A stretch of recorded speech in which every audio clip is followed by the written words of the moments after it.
Here inside the Q, Cavs a winner tonight, 7 in a row. They win all 4 in the 4-game homestand. 118-114 the final tonight against the Utah Jazz. Chris Fedor, Joe Vardon, Chris Haynes to recap this one. Guys, something happened the other night in the win against Indiana, and it happened again tonight against Utah.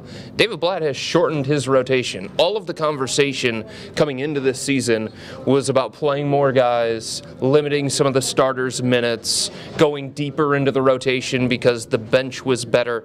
And tonight again, an 8-man rotation. Is it time for David Blatt to extend his rotation and limit minutes? You know, it's mighty funny and interesting that, you know, when the game is actually going on, the game is on the line, you know, all that stuff you said before, you know, it goes out the window. You want to get that win. You want to get the coach. But look, I'm not going to fault David Blatt for what he's doing. Right now, he has something that's working. But, yes, Joe mentioned it in our video earlier. You do want to limit LeBron James's minutes. And the way to do that is you might have to, either you're giving Jefferson those minutes or add an extra guy in that rotation. It could come back to haunt him later on, you know, tallying up those minutes. But right now, I can't fault him too much, but you just don't want to keep a heavy dose of this going on. Joe?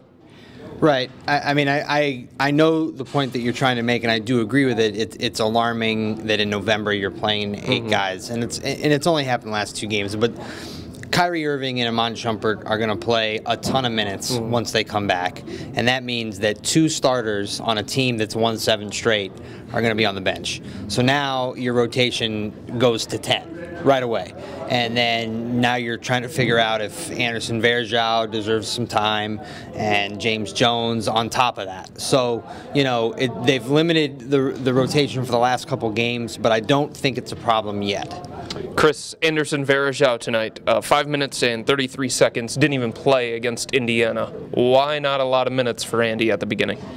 Well, look, they're deep. That's as simple as that. They're deep. They're rotating a platoon of Miles Goff, Tristan Thompson, and Kevin Love. That's enough. I understand you can probably get Anderson Varejao to back up primarily Timothy Mozgov, but then you're taking minutes away from Tristan because Tristan spreads his minutes between the center and the power forward position.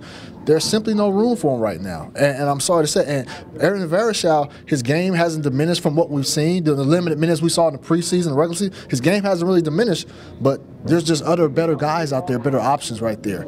And this is something, look, Varejao, you can look on his face. He's frustrated with the situation. And it's funny because a guy that's playing, Timothy Mozgov, is frustrated with the situation as well. But the team is winning. What can you do? And he's a veteran. I expect him to stay cool and stay calm.